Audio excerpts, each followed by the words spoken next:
For centuries, sports have played an integral part of our culture. Moving, collaborating, competing, celebrating. Sports have paved a way for us to play and move together. The activities that challenge us physically and mentally are shifting, and we are challenged to use our minds, our creativity, imagination, and critical thinking as much as we use our muscles.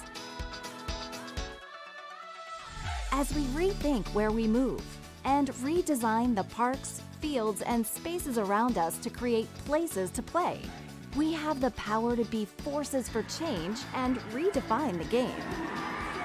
Let's work together to champion every sport and every person that plays the game, so people of all abilities and skill levels can participate, giving us all reasons to cheer. It's time for us to revolutionize the way we play and move. It's time to be game changers. In the 2020-2021 first LEGO League Challenge season, Replay, you will explore opportunities to play and be active.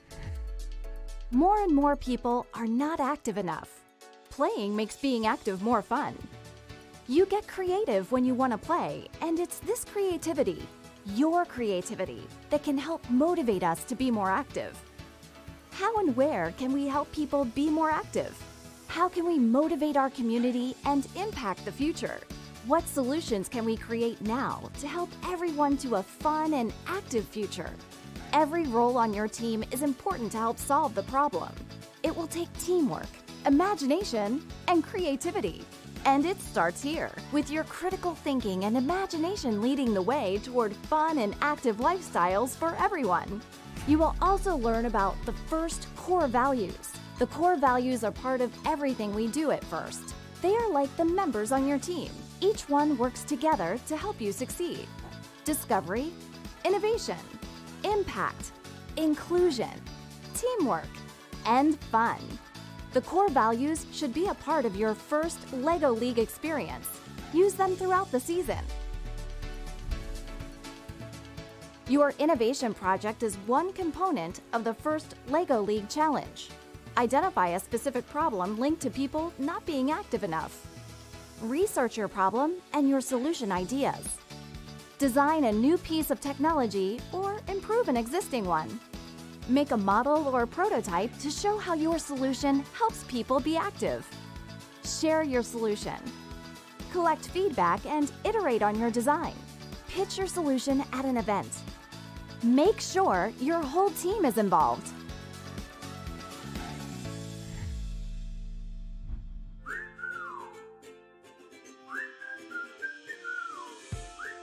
This is the Replay competition field.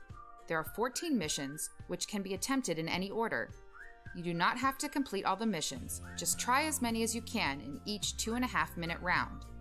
Only the score from your best round will be counted. Your robot must start from this launch area, and you should program it to return to this home area when it returns from the field. You can handle and modify your robot while it is in the home area. If your robot and all its equipment is small enough to fit in this small inspection area, you will score 25 points. Mission 1, Innovation Project. During this mission, you will use the white brick model that you have made that represents the solution to your innovation project. The robot moves your white brick model into the Replay logo, or to the gray area around the bench.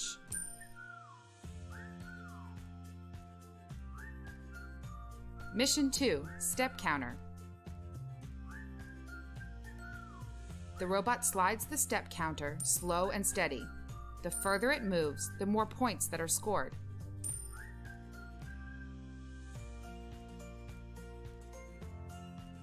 Mission 3, Slide.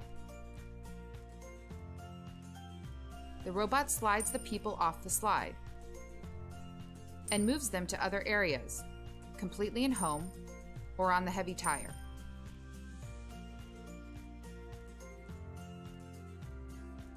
Mission 4, Bench.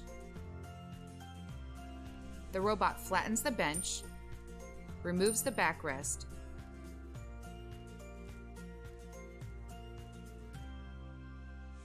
and gets cubes into the hopscotch spaces.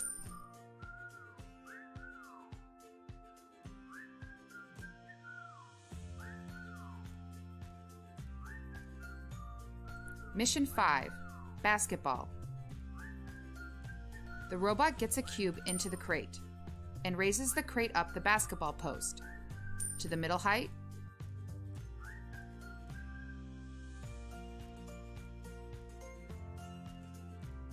or to the top height.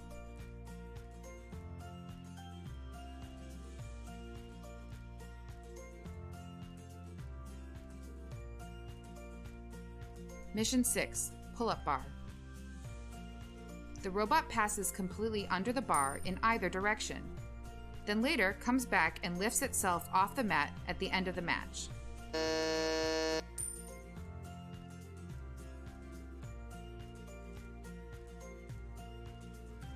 Mission 7, Robot Dance. If the robot is dancing on the dance floor at the end of the match,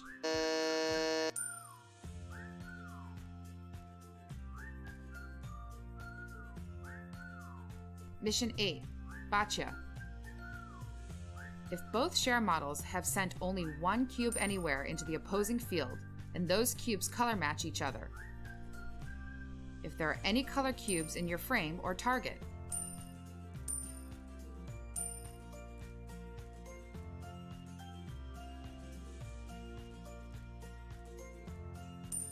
And if there is at least one yellow cube completely in your target.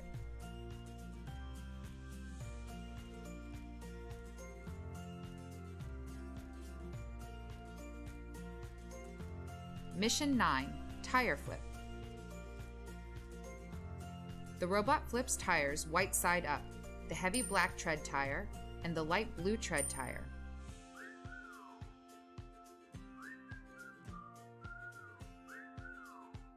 If the heavy tire crosses the red flip line at any time, it scores 0. The robot moves the tires into the large target circle.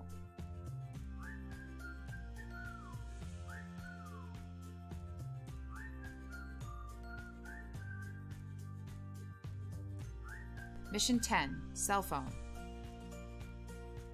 The robot flips the cell phone white side up.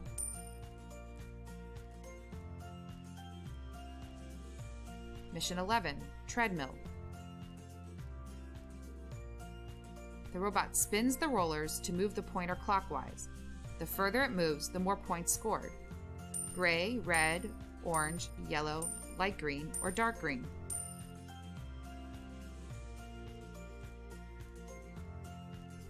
Mission 12, Row Machine.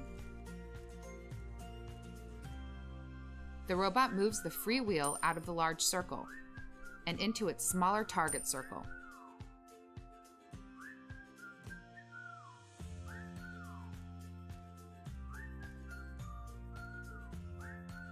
Mission 13, Weight Machine. Before the match, set the weight machine to the color you want: blue, magenta, or yellow. During the match, the robot forces the large lever down until the little yellow stopper falls to score points: blue, magenta, or yellow.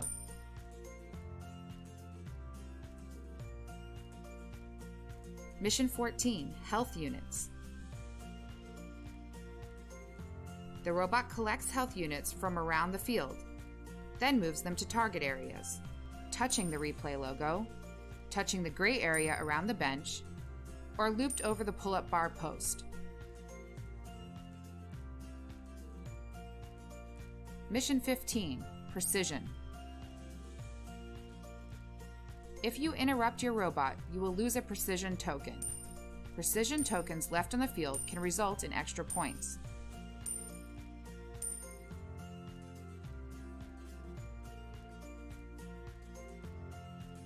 Remember to read the robot game rules and check for any updates during the season. Good luck this season, and remember to have fun as you reimagine the way we play and move. Whether you're exploring how our bodies move or uncovering opportunities to play that are fun and fair for everyone. Your creativity can revolutionize the world. Let's rethink the way we play and move. It's time to be game changers.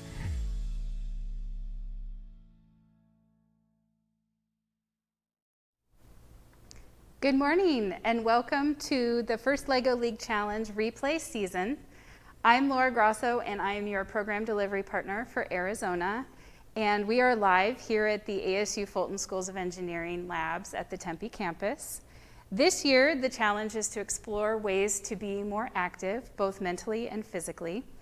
And today you'll be hearing from Mr. Rich Gomez, our regional referee, and Ms. Nancy Okabe, our regional judge advisor, who will both be talking about both the robot game and the innovation project. As we go on today, feel free to ask your questions in the comments section and we'll try and get them all answered. But if we miss your question, we also have a Google Doc linked below where you can submit your question and we'll get to you individually. So without further ado, let's take it over to Mr. Gomez, who'll be talking about the robot game. Good morning, everyone. It's good to be here and kicking off the challenge season for this year. Definitely some challenges face us, and the first challenge that I'm facing right now is not being able to see your faces. You know, this is kind of a strange environment for me, but we'll get through it. And the other challenge that you already may be facing is the dual lock issue, where some of these models can't be put down right now. So I know First is working on that to get the new dual lock out so that you can attach your missions to the mat, and we'll go through that throughout my presentation here. But what I want to do is first of all start you off by with a little bit of tips, lessons learned that I've seen throughout the years, both as a coach and a referee. And the first part of that is take pride in what you're doing. You're going to be working hard throughout the season, taking care of the robot, taking care of your project and your presentation and all that. So do the best you can, learn from it, grow from it, challenge yourselves, challenge each other, and have fun during the season. That's what it's all about. Remember, it's more important what we discover rather than what actually happens on the field, especially because we know those robots can sometimes get the jitters when they're in that timed match environment and go crazy and act up on us. Don't get frustrated on that, even though I'm sure you will. I know I get frustrated when I play with my robot. So with that, again, when you're taking the video of the matches, take pride in what you're doing.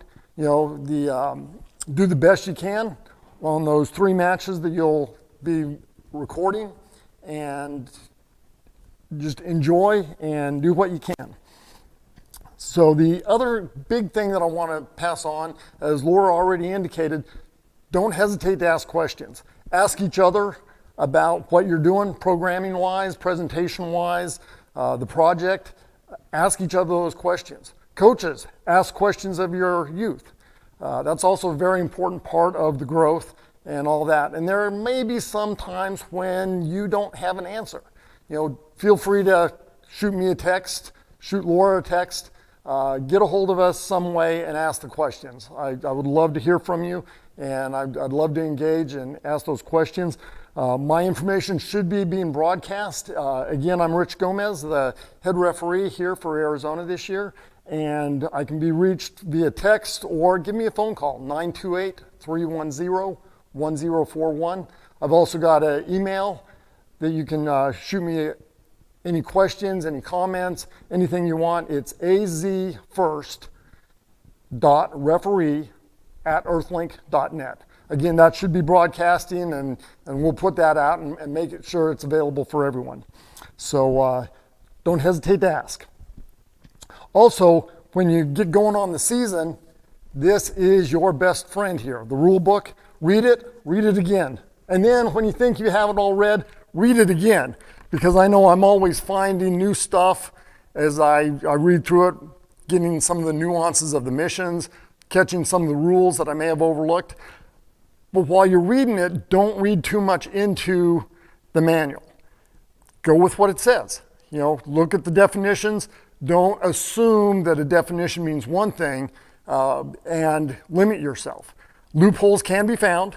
This game this year is pretty straightforward, but I'm sure some of you teams will find some loopholes. So that's great.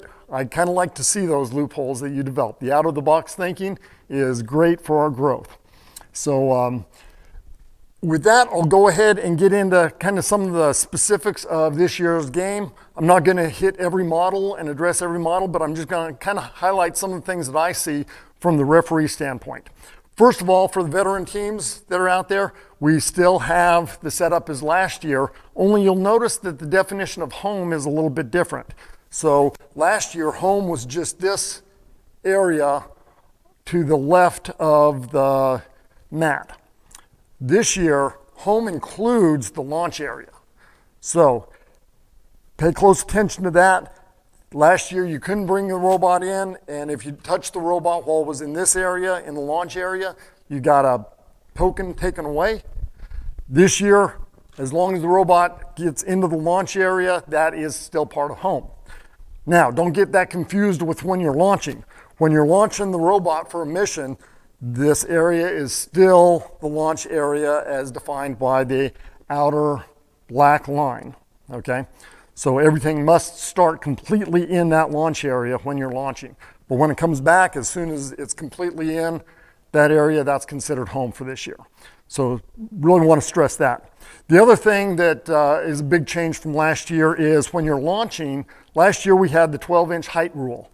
That's gone this year, so the robot can extend any attachments up as high as you think works for you. There are some cautions there with getting too high, of course, but I'll let you guys figure that out on your own. So again, everything when you're starting needs to fit in that area, but it can be as high as you want it. All right, so that's probably some of the biggest changes this year. As we go through the field, and I'm just kind of going to hit some of the models going around the field. I'll start here with the step counter. This is probably the most difficult mission that I see, just because it jams up really easy. If you take it nice and slowly and steadily, it can go. You can see I'm pushing a little bit and struggling with it a little bit, but it definitely jams up if you start acting on it too heavily, okay? So that's probably the toughest mission that you'll face this year if you want to attack that, but it's a good one. And again, don't get frustrated if it keeps jamming up. That's one of the hurdles to overcome in the challenge. Let's go over to the treadmill here. Pretty cool device. I like this mission.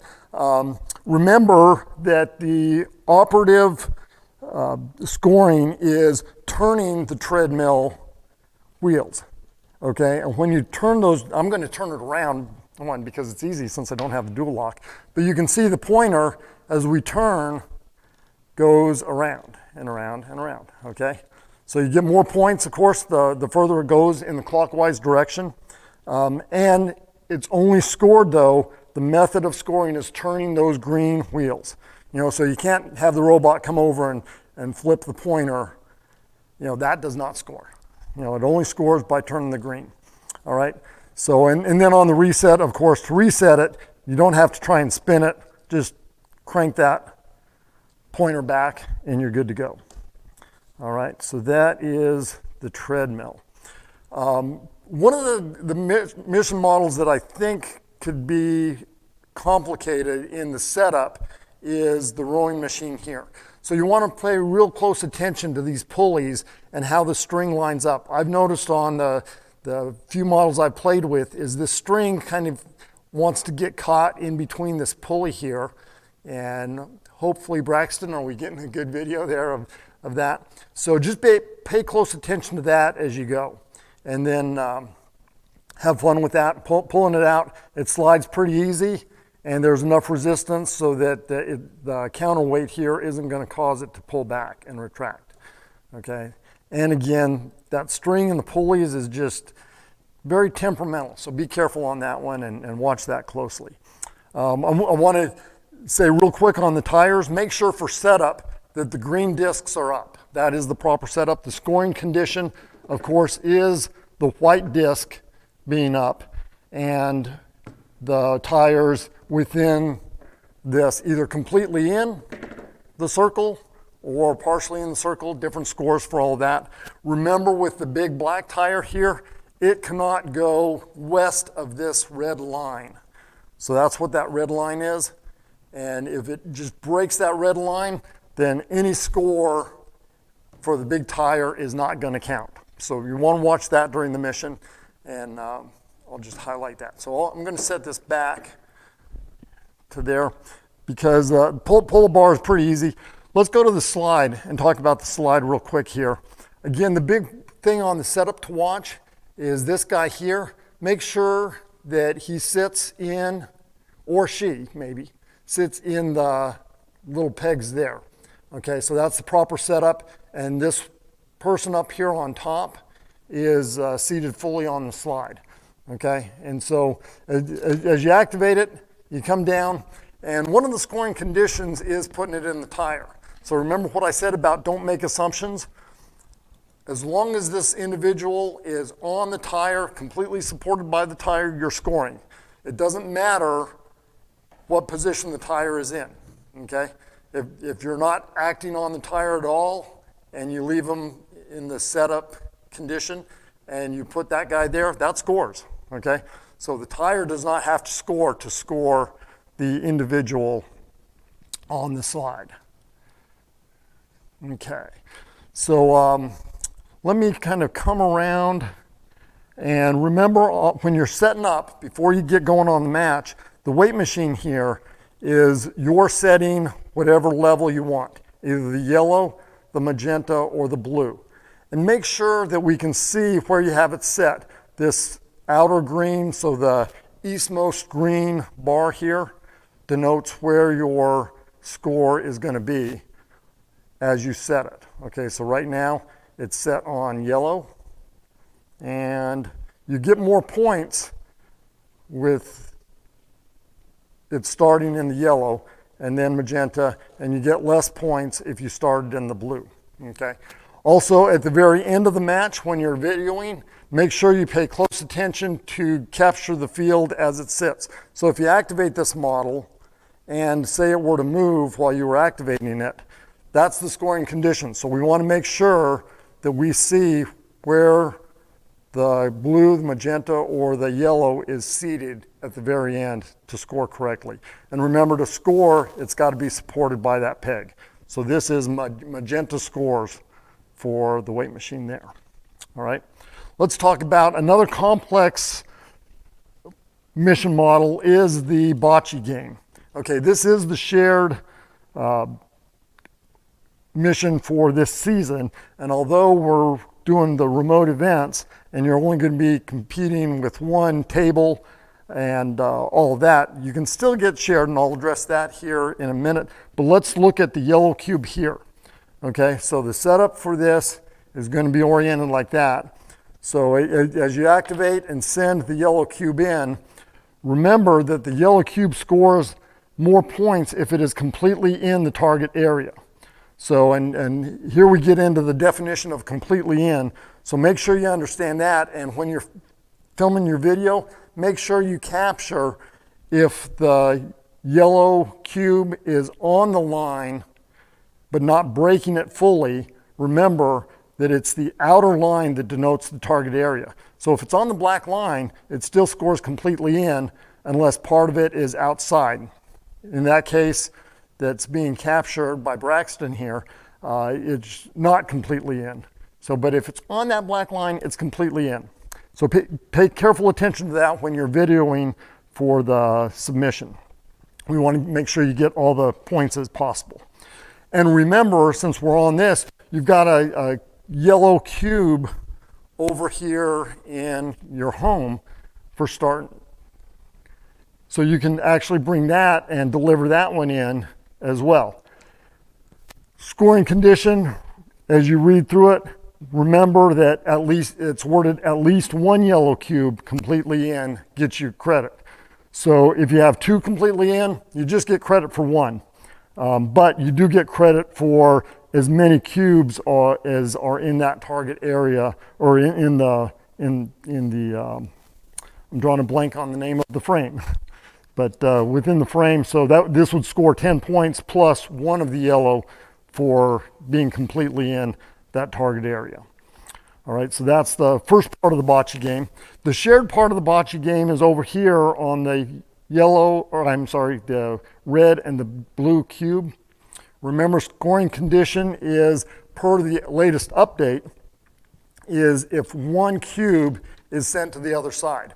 Now, when you're doing the game, you can drop it and let it go to the floor, but I think it would be acceptable if someone were over here to catch it, if you're going to use this, this mission, and use their hand to catch it. Again, caution, if you accidentally send both of them rolling down, then no credit is given on that shared score. So you just want to send one of those cubes down the chute to get the score there. And again, that goes back to the update, and I'll come back around here. So the update that was published on August 4th, if I remember correctly, is the one to look at for that. And so speaking of updates, make sure throughout the season that you're checking the updates. You always want to take a look and see the latest.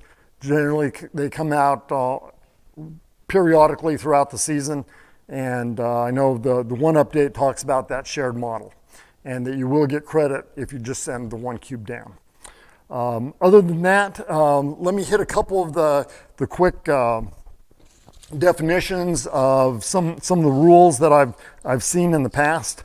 I kind of talked already about the completely in. I just want to reemphasize and make sure you understand that completely in is the outer edge of the black lines that we're talking about. So pay attention to the missions, because a lot of the missions, in order for it to score, have to be completely in, or the other thing can be on. And when it's on, the way it's worded is touching. So for instance, these loops, the health loops, need to be touching the replay logo or touching in the gray area of the park bench. All right, so pay close attention to that. And that's any part of it, as long as it's touching.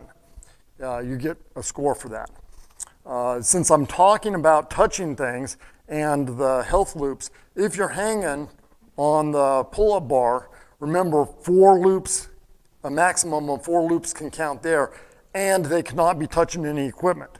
So if you do the loop, and say my hand here is the robot, and I'm hanging, but I'm also touching the loop, and I'll do it this way so the camera can see it.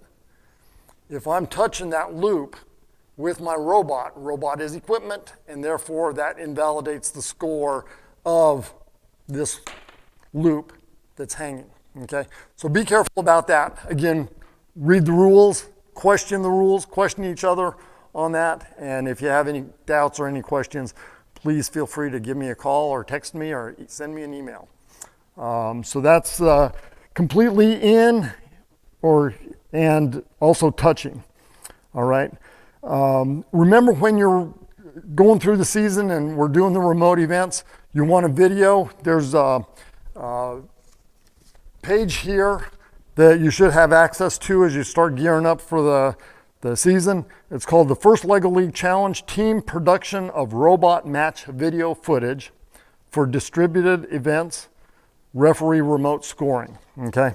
So that's one of the new documents that you'll see this year. It lays out what you need to do as far as getting a good video of the match, and make sure that we capture everything during that video. So there's some good information in that piece of paper that you'll want to print out and read as well, especially for the coaches and whoever is going to be videoing your match. All right, let me check my notes here. See if I've missed anything. Let me hit interruptions real quick, because that will play out while you're doing the mission. You're on your honor to, if you interrupt the robot, so the robot is doing something squirrely and you bring it back into home to do stuff, remember that you still get a penalty, or you lose one of the precision discs for every time you interrupt the robot. So watch that. And remember, when you're interrupting, anything that is, anytime the robot is in the field, so if it's coming back to base or coming back to home, showing my age here with the FLL with the base comment, if it's coming back to home, you want to make sure that it's completely in home. If you grab the robot here with some of it still being outside of home, that's an interruption and you lose one of the precision pieces. So be careful on that, be heads up as that goes. Okay, I think that's the main points I wanted to hit. I'll just go through my notes here real quick, and I think we are done. Yeah. All right. So with that in mind, everyone have a great season. I hope to see you at, hopefully we'll be able to do a live event here, and it looks like I've got a question. Go ahead, Zach.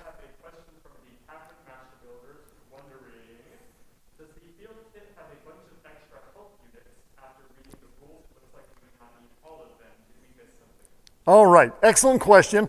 I had that same question myself as I was going through it. And so in home, you've got the 3 health units that start in home.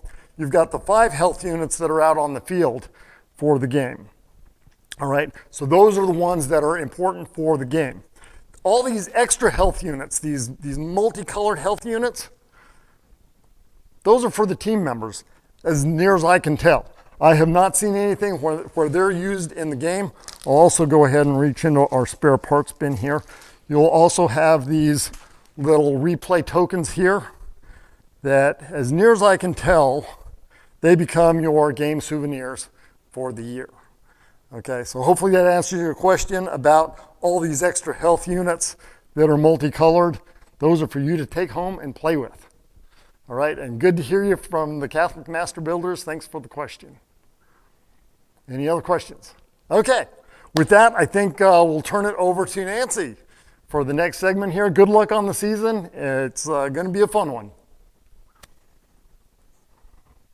Hello there.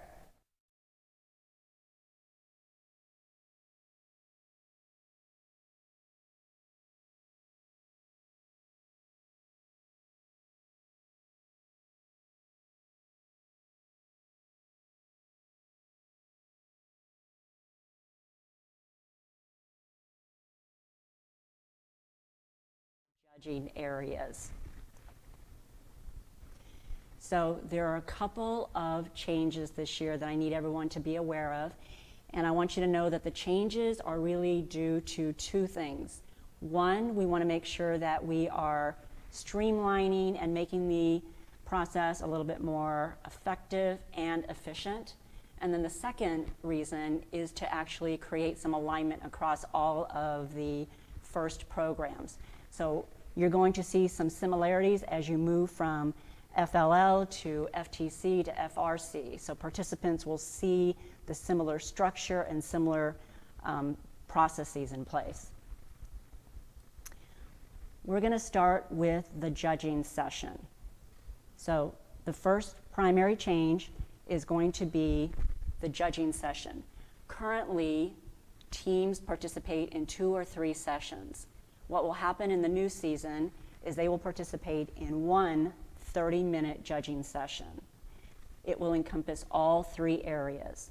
So the teams will come into the room, they will have a chance to set up their project, be given a couple of minutes just to welcome the team to the room, and then they will start into their innovation project.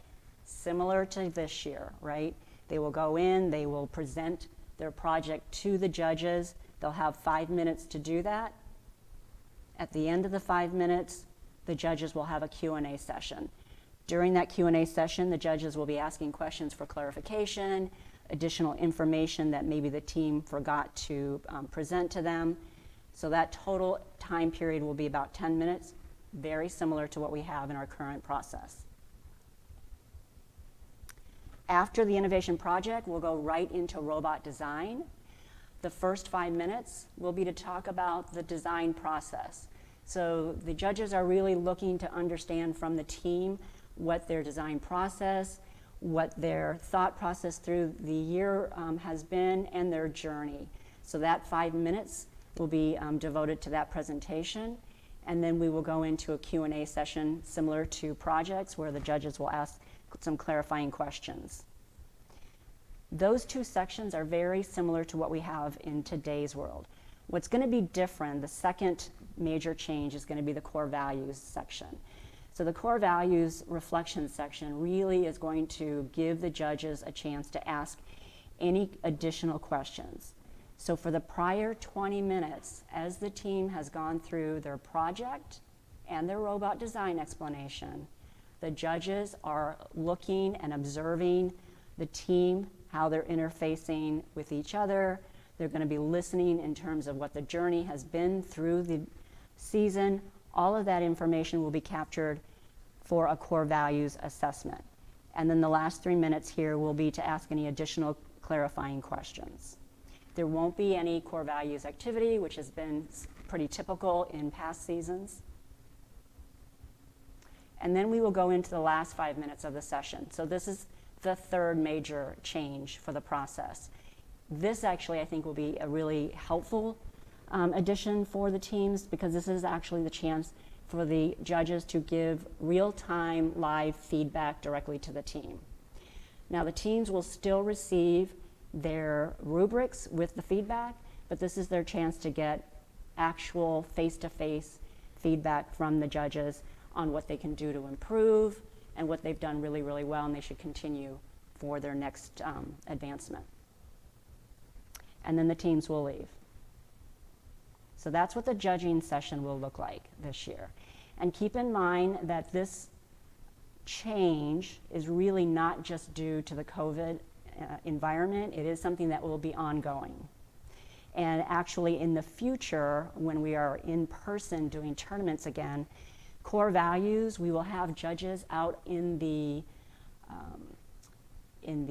game room where the teams are. We're gonna have core value roaming judges who will actually be able to provide additional feedback. We won't have that through this remote environment. So now we're gonna go into the rubrics. The first rubric we'll talk about, and these are another major change in terms of what you've seen in the past. We'll start with Innovation Project. So this year's project challenge is that the team must identify a problem related to people not being active enough. So the teams are going to research the problem. They're going to have to design a new piece of technology, or they're going to have to approve an existing one to help solve the problem. So the innovation project piece and process is very similar to prior seasons. The project focus is going to be a little bit different. So the same things are going to be expected from the teams from a judging perspective. We're really looking for them to identify a clear problem that they're going to solve. Want them to talk about what are their research approaches and what are their solutions. We want to understand what is the final unique solution that they've determined to be the best one for their particular problem. And the fourth area is to share their solution. So this is an area where some teams have been challenged in terms of sharing. And when we say sharing, we would like you to at least share with family members, with your school teammates, but you know, at the best and highest point in terms of meeting this challenge of sharing, we would really like you to share the solution with a group that would really benefit from your solution. So then we'll go to the rubric. So the rubric design is a little bit different than prior years. There are 5 major areas: identify, design, create, iterate, and communicate. And this is going to be the same 5 areas that you'll see on the robot design rubric as well. So the rating portion is a little bit different than what you've seen in prior years. We still have beginning, developing, accomplished, and exceeds. However, this year, the exceeds hasn't been identified. So the judges will be looking for each category based on their presentation, based on the information being shared in the sessions, and if they meet each of these levels. If they exceed the accomplished area in whatever way that is above and beyond, could be unique to their team, the judges will capture that and identify that on their rubric. So as an example, under the first area, identify. So the team had to clearly identify to define a problem that was well researched. So the second area is minimal research for beginning. Developing is some research, but quality unclear. And to accomplish this area, you had to have a wide variety of quality research. So if the team actually had a wide variety of several different sources, but they weren't all of quality, then they're not going to receive a 3 accomplished rating. They're going to receive a 2. So they have to meet the entire criteria. So they may have really good, high quality research resources, but it was only one area that also would not meet the accomplished. They would be rated as developing. So make sure as you're reading through the rubrics, they are the criteria that need to be met for each of those levels. And then to exceed above accomplished would have to be something above and beyond that the judges will identify during the process. So then we'll move on to the robot design area. So the robot design process, just want to make sure that teams really understand what the judges are looking for here, because we're really looking for your design process throughout the year. So if you think about the engineering design process itself and the fact that you start with defining the problem, doing some research, and actually identifying your solution, building, all of that, it's an iterative process, meaning that you're starting to define the problem, you're starting your research. As you go through your research, you may decide that, you know what, your problem isn't really what you wanted, so you might have to go back. You may go back and forth between designing, identifying your problem, and your research. Once you've decided what your problem is going to be and what you want to start building, you need to actually go through the brainstorming process in terms of trying to find all the ideas that your team may want to look at, from how do you want to build your robot? What are some of the attachments that you want to build? What are the missions that you want to accomplish? Do you want to use sensors? So all of those things have to go into that thought process. And it's going to be, it won't be just a straight process. It's going to be you thinking about it. You may start your build, you may start your design, it may not work. Those failures are the things that the judges are looking for, right? You typically don't start with an idea and you follow it all the way through to a final design, whether it's a robot, whether it's a mission accomplishment, whether it's an attachment. It doesn't usually go in a straight line. You typically have failures, and then you have to start all over again. You have to keep going through that process. That entire journey, it's really good if the team can document that and be able to describe that to the judges. That's what the robot design judges are looking for. What's your journey? What did you learn? So if you think about your core values, one of them is to discover. What did you discover? What did you learn as a team, as individuals, through that process? And that's going to be for robot design, and that's also going to be for your project, because the same thing goes for your project. You know, you had to define a problem. You had to go through research. You had to build your solution, whether it was through drawings or through a prototype. It's probably not going to be a smooth process. You're probably going to have challenges along the way. The judges want to know what those challenges are, and they want to know how you overcame those challenges. The thing that some teams forget to do when they come into the robot explanation portion is they forget to bring their programming. So it's really important that you bring a copy of your programming so that the judges can see what that looks like. The other thing is it's really important that you bring your robot in. Some teams forget to bring their robot. Really important to bring all your attachments too, so that you can show what those attachments look like as you describe what they can do. And then be able to describe what your strategy was in terms of, if you selected 5 different missions that you're going to accomplish, why did you pick those 5 missions? So those are the things that we're looking for. It's not about how many points that you score. It's not about how many missions you accomplish, because you're going to get credit for that as you go through the game performance piece. So then we go to the rubric. Looks very similar to what you saw in the innovation project has the 5 core areas that we want to talk about. And just want to highlight here, both areas have the communicate. So this is where we are looking to judge the team in terms of how they actually presented their robot design or their innovation project to the team. Were they clear in how they communicated their project or their strategy? You know, did all the participants participate? All of that will be captured in the communicate section. And then the last area I want to talk a little bit about is the core values area. So the project and the robot game are the things that the kids are going to have fun doing. And I want to emphasize that the core values is really important because this is how they are actually going to accomplish those things, right? So we want to make sure that they are displaying strong core values throughout the entire process. And really, the first thing that needs to happen is for them to understand what those core values are. In some cases, when we have teams come into judging, they don't know what the core values are, or maybe the only core value that they're able to articulate is fun. So I just want to make sure that we emphasize during the teaming process that they understand what each of the 6 core values are and what they mean and how they relate to the season. And it's important to remember that core values is important throughout the entire season.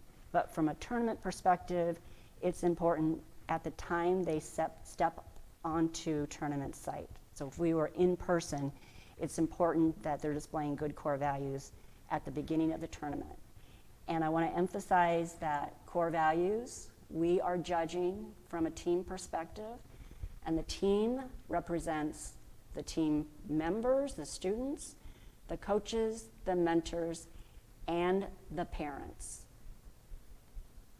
And just from an experience perspective, I'll say that probably the best representatives of core values are probably the students, and we have some challenges in the other areas. So I want to make sure that everyone remembers what the parents, mentors, and coaches do from a core values perspective impacts how the team is judged. So the next slide talks about each of the core areas. So I kind of just want to review these to remind everyone what the core values are. First one is discovery. We explore new skills and ideas. So that relates directly back to what I was talking about in terms of robot design, that whole process, the innovation project process, right? Understanding, learning, maybe having to start all over, something went wrong, having to go back and try it again, that whole process. And we want to understand what that looks like for your team. Innovation, we use creativity and persistence to solve problems. So things aren't perfect. Things don't happen right the first time. We hear a lot of stories in judging, which we love to hear, where, half the team has disappeared throughout the season because of various different reasons. So the rest of the team has had to pick up a lot of additional responsibilities. We want to know that. We've heard stories about, at the last minute, somebody accidentally erased all their programming code. So they had to do that in one night. So those are the kind of challenges that we want to hear about, but we also want to hear about how did you overcome that challenge, right? Impact. We apply what we learn to improve our world. So this directly relates back to innovation project, right? How did you share your solution with others? Inclusion, we respect each other and embrace our differences. So if you think about your team, a diverse team is probably going to be the strongest team because you're going to have a diverse number of ideas, perspectives. Everyone's going to be thinking differently, and they're going to be bringing different ideas, which is going to make your team a much stronger team. So we want to see that. We want to hear about that. It goes hand in hand with teamwork. We are stronger when we work together. So we want to see that, and we will observe that during the 20 minutes. However, we want to hear about it throughout your season as well. And then, as Rich said, the last one is fun. If you're not having fun, then I don't know why you're doing FLL, right? It should be fun. We want you to have fun. It's a great program, and we want you to celebrate, because after all your hard work through your season, you definitely expect and should celebrate all of your successes. So then the core values rubric is very simple. It relates directly back to each of the core values. So we're going to judge you on each of those core values that we just reviewed. I have a couple of slides now. I'm going to talk about some reminders. So from an eligibility perspective, just keep in mind that you're eligible for awards and advancement only at your first official qualifying event. Team members must participate in all 3 judged areas and the robot game. The team itself must have a minimum of 2 team members and no more than 10 team members. And there must be no disqualifying core values behavior, as we've discussed. And then a couple of suggestions and reminders about what you should be thinking about. I would really suggest that you incorporate teamwork activities throughout the season to help drive the understanding of what the core values are and how they relate, whether it's to FLL or to your everyday activities. Really talk about the robot design and the strategy, because I know that some teams, when they come into the room, they're not really able to talk about the design and strategy, because I know they have one, but they probably haven't had a chance to talk about it as a team, and probably just are having a difficult time articulating it. So I think it's important that you have a conversation about what that is. We really do like to see that all team members are participating. And keep in mind that the judges can only judge you on what we hear during the session. So we like to see and hear from all team members. And we do understand that you're going to have team members that are shy, that are not going to want to talk, who are very hesitant to. If they come in with note cards and are reading, that's fine. They don't get points taken off or something like that. We want to hear from all team members because we know that they are all participating in the journey throughout the season, so we want to hear from them as well. Make sure, as I mentioned before, make sure you bring your robot, bring your attachments, bring your programming. And I would really suggest, we introduced this last year, the robot design summary. It's just a multi-page summary sheet that asks you some questions about your robot that you can fill out and we can submit to the judges. And we'll figure out in this remote environment how those get to the judges. But that gives the judges additional information about your robot that then we don't have to spend the time during the session itself talking about those pieces. Questions?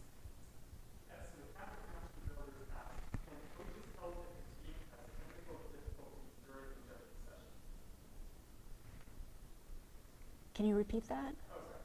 Yeah, and coaches help if the team has technical difficulties during the judging session.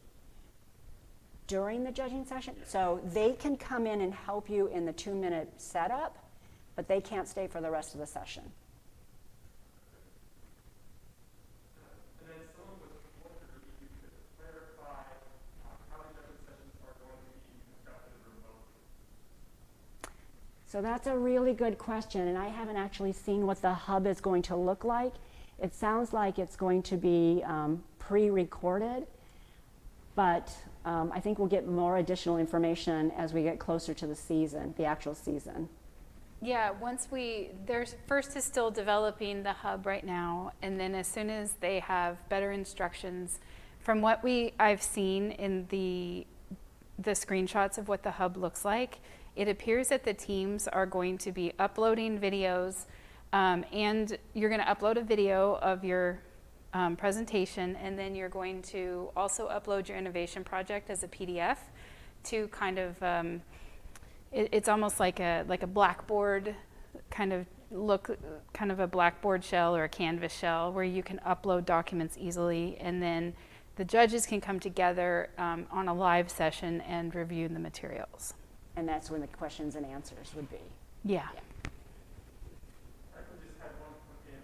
They want to have you clarify if they're going to be submitting pre-recorded videos or joining a Zoom-like session. So it will be a live session, but the project itself will have to be submitted early.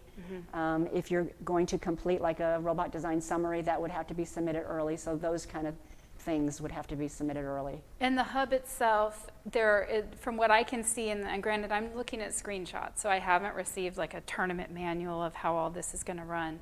But what I've seen is that the teams will be able to see when your project is due to be uploaded and everything needs to be in the system. And first was hoping to avoid any technical issues or, oh my gosh, we've been talking for 10 minutes and no one told us we were muted. And so you are uploading this beautiful video of your presentation as well as your robot games. And so everything, it's all going to be a very streamlined system where you're recording it, taking pictures, and you're able to upload everything into one database. Is that it for the questions? Okay, all right. And so this is going to finish out our presentation today. I hope that this is helping teams kind of get off the ground and to understand kind of where the game is from the very start. And so you can start the season, get rolling. I know there's a lot of teams that haven't started yet. So our intention was to delay the season, to delay the tournaments until when everyone returns from winter break in late January. So the tournaments will be in January and February, with the state tournament happening the last weekend of February. All the details will continue to come out to teams as I know them. So everything is still being developed right now and modified. So I can share what I know, but it's not a whole lot. I know First is scrambling, trying to do a really good job and make a really quality hub for everyone, for the teams to have a great season. So as information comes out, I share that with the teams. And Zach, my partner and student worker, is in charge of the website. So he is back on campus now, and he'll start uploading documents to the website. Anything you guys have questions about, submit them to the Google Doc in the link below. Questions, comments, needs, things that you want to see posted on the website, documents you want us to share with you, anything like that. I've also shared the financial consideration Google Doc. That's available in my newsletters, and Zach will be posting that on the website as well. So I'm collecting any teams that need financial assistance to get started. Submit your information. I'm trying to help as many as possible. And I think that should wrap us up for the day. Oh, one last thing. Typically with kickoff, when we are in person, we usually have a lot of sessions that are happening after the robot game instructions and the judging sessions. We have some more kind of break-off sessions. So what we're going to be doing is posting these break-off sessions. They're going to be virtual. They're either going to be recorded or live Zoom sessions based on the presenter's availability. But we're going to start off with Zach Smith, who's a student here at ASU. He's going to start talking about some alternative programming languages. And then we'll get started with that session, and I have a few others that will get scheduled. And so keep an eye out on our website. We'll be posting the registration links for those. And then as soon as they're complete and recorded, we'll post those on the website as well. So, oh, another question. The t-shirts, I did not have any submissions for the t-shirts for the season. So I'm just kind of pending, waiting for any teams that submit it. I was hoping to vote on them today, but if you have a t-shirt design, by all means, submit it to that Google Doc or just email it to me directly. And then we can create, if we have multiple, we can create a voting session to see which one should be on the season shirts. Otherwise, I'm going to forego the season shirts this year, and we'll start back up next year. Is that it? Okay. All right, so I hope you all have a great day. Thank you for joining us, and contact me with any questions, and I hope to see you all in the tournaments.